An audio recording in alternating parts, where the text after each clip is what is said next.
You saw them on television, heard them on records and radio throughout the nation for years. We'd like for you friends to get together here today to make them real welcome. Here they are in person, Carter and Ralph, the Stanley brothers. All right, say hi. Down, got a number for my name, and the warden said when you lock the door, you gamble your last game.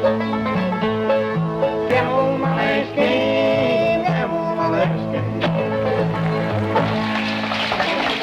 A Life of Sorrow, The Life and Times of Carter Stanley, is a one-man play about a bluegrass legend. Carter Stanley was a gifted songwriter and an expressive singer who traveled for 20 years as a member of the Stanley Brothers, one of the premier groups from the early days of bluegrass. He met an early demise in 1966 after years of alcohol abuse, and today is largely forgotten. A Life of Sorrow affords today's audiences a chance to hear his story as told by him. I was just a little feller, 10 or 11 years old, when I saw my first hillbilly music show. Well, they had it right down to the high school there in the auditorium. Oh, big, grand old Opry show. Why, they had the Delmore Brothers, Clayton McMitchin and the Georgia Wildcats. And when the curtains went up and the light shone down on those entertainers, oh, the hair on the back of my neck stood up. I knew right then what I wanted to do with the rest of my life, making music. I wanted to be an entertainer. Music was life for Carter Stanley. Along with his brother Ralph, they formed the second professional band to ever perform bluegrass music. They took their cues from Bill Monroe, the acknowledged father of bluegrass, who defined the genre in the middle 1940s.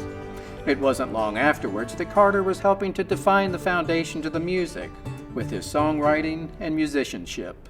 Now, we'd like to call up one of the bluegrass boys to help me do a little number here. One of the finest fellas to ever stand beside of me on the stage and hold a guitar, and one of the fellas that has one of the finest natural lead voices that I've ever heard in my life. Of course, I'm talking about Mr. Carter Stanley. Now, Carter, you come on up here and help me do this little number here that we just recorded the other day, and I'm talking about the number called the Sugar-Coated Love. Now, that's going to be coming out on the Decca label one of these days, and we want you folks to be on the lookout for it. Bill Monroe called my name on the stage of the Grand Ole Opry. Oh, you couldn't ask for a better friend than Bill Monroe. The seeds for A Life of Sorrow were sown in the late 1960s, when I saw a televised performance of Hal Holbrook performing Mark Twain.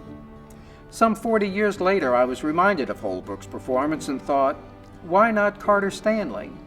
After several semesters of acting classes at a local community college, and involvement in over 60 community theater projects as an actor, producer, and stage manager, A Life of Sorrow is now a reality. I have an independent streak about me. I like to kick back and rebel every now and again. Well, I remember one time we was coming back from a show date somewheres. Oh, it was dark, late at night. There was a storm a-coming. Pretty bad one, too. Lots of thunder and lightning. The old boy that was driving the car for us that evening, it had him shook up pretty bad. It didn't bother me any. I just rolled down the car window, stuck my fist up in the air and hollered, "You think you can get me? Come on!"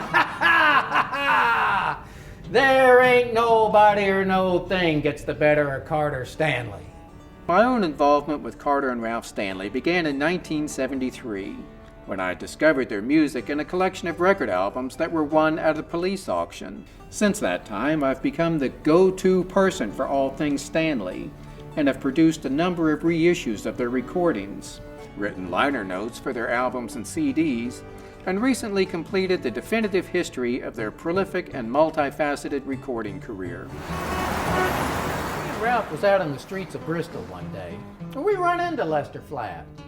Oh, we exchanged how-do-you-dos and one thing and another, and well, it wasn't too long before he took us to task about some of the songs we liked to sing.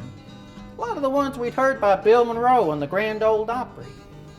Old Lester told us since he was a-working with Bill when a lot of them songs was made popular, that if anybody had a right to do them, it was him and not us. Well, then he just flat out told us, says, don't sing them songs. Well, one thing led to another, and the next thing you know, he's bad-mouthing Ralph.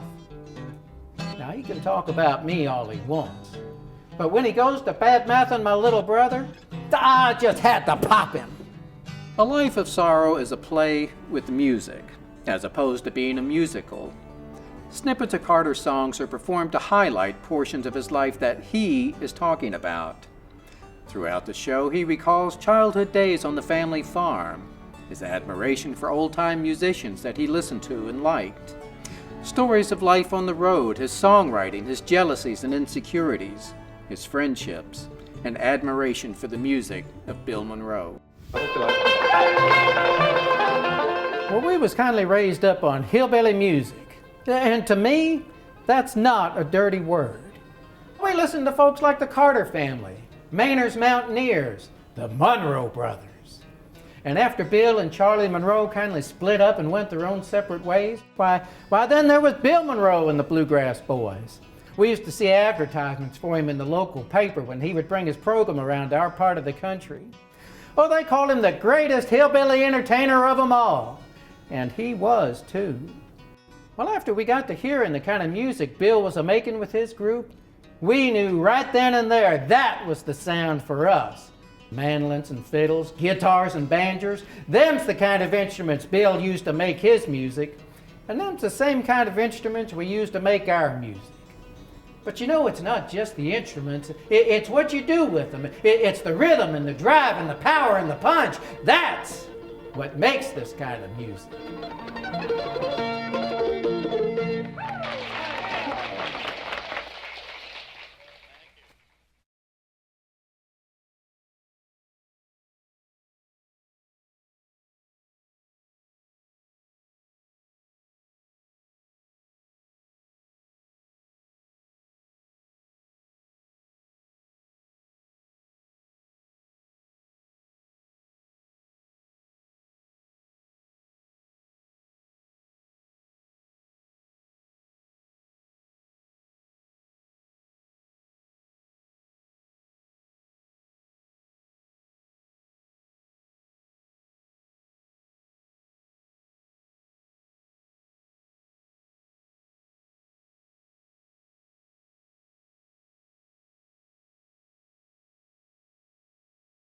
Or we listened to folks like the Carter family, Maynard's Mountaineers, the Monroe brothers.